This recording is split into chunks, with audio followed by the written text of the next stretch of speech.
নিশ্চয়কৈ আমাৰ দক্ষিণ কামৰূপ অঞ্চলৰ কাৰণে অত্যন্ত এটা সৌভাগ্যৰ এটা দিন বুলি ক'ব লাগিব, কিয়নো আমাৰ 1985তে বড়ো সাহিত্য সভা আমাৰ ইয়াতে হৈছিলে, দক্ষিণ কামৰূপত হৈছিল। আৰু বিগত সুদীৰ্ঘ বহু বছৰৰ মূৰত আকৌ এইবাৰ বড়ো সাহিত্য সভা আমাৰ ইয়াতে আমাৰ দক্ষিণ কামৰূপৰ বকো অঞ্চলত হ'বলৈ গৈ আছে।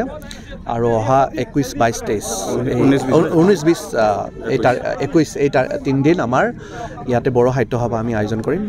আৰু তাত আমি আশা কৰিছোঁ সকলো ৰাইজৰ উপস্থিতি কামনা কৰিছোঁ, কিয়নো আমাৰ বিশেষকৈ দক্ষিণ কামৰূপৰ বিভিন্ন জাতি জনগোষ্ঠীৰে গঠিত বড়ো সাহিত্য সভাৰ দেখিছোঁ যে আমাৰ যিখন মই ৰিচেপশ্যন কমিটিৰ সভাপতি হিচাপে আছোঁ, আমি দেখিছোঁ যে অকল বড়ো জনগোষ্ঠীয়ে নহয়, ইয়াৰে আমি প্ৰত্যেকটা জনগোষ্ঠী অত্যন্ত উৎফুল্লিত হৈছে দক্ষিণ কামৰূপত বড়ো সাহিত্য সভা আয়োজন কৰাৰ কাৰণে।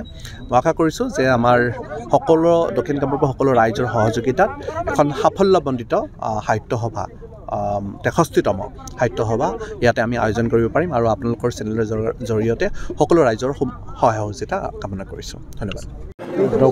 দক্ষিণ কামৰূপ অঞ্চলত বকো ইয়াতে বড়ো সাহিত্য সভাৰ 63তম যিটো বাৰ্ষিক অধিৱেশন এইটো হ'বলৈ গৈ আছে 19, 20, 21 তাৰিখত। আৰু তাৰে কথা স্থাপন কৰিবৰ কাৰণে আজি কাৰ্যসূচী আয়োজন কৰা হৈছে। বড়ো সাহিত্য বা বহুত পুৰণি এটা সংগঠন আৰু সাহিত্য সংস্কৃতিৰ সংগঠন।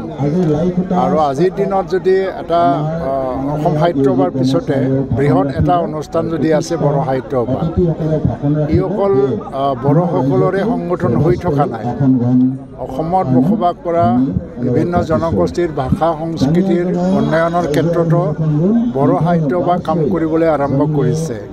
এইটো সমন্বয়ৰ এটা বাহক হিচাপে সকলো জনগোষ্ঠীৰ মাজত ভাষিক সংস্কৃতি মিলন আৰু সমন্বয় ৰক্ষা কৰি পেলাই আমি জাতি গঠনৰ প্ৰক্ৰিয়াত আগবাঢ়ি যাব লাগে, এই বাৰ্তা তেওঁলোকে কঢ়িয়াই আনি আছে। আৰু বড়ো সাহিত্যৰ ক্ষেত্ৰত বড়ো সাহিত্য সভা জন্ম নোহোৱা হ'লে আজি বড়ো সাহিত্য ভাৰতৰ এটা স্বীকৃতিপ্ৰাপ্ত ভাষা নহ'লেহেঁতেন।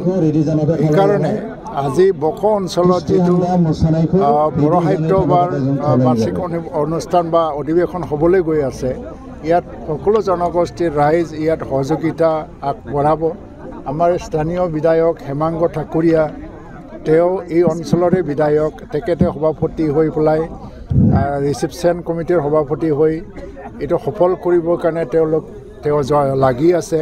মই ভাবোঁ যে এই অধিৱেশন অকল বড়ো সাহিত্য সভা অধিৱেশন বা বড়োসকলৰ অধিৱেশন নহৈ পেলাই ইয়াত বসবাস কৰা সকলো জনগোষ্ঠীৰে এটা অধিৱেশন হওক আৰু সমন্বয় সংহতি আৰু ভাতৃত্ববোধৰ যিটো বতৰা বা ৰাইজক আমি ইয়াৰ এটা ভাৱধাৰা যে আমি সৃষ্টি কৰিব লাগে, এই ক্ষেত্ৰত বড়ো সাহিত্য সভাৰ এই অধিৱেশনে সফল হওক, এইটোকে মই কামনা কৰিছোঁ।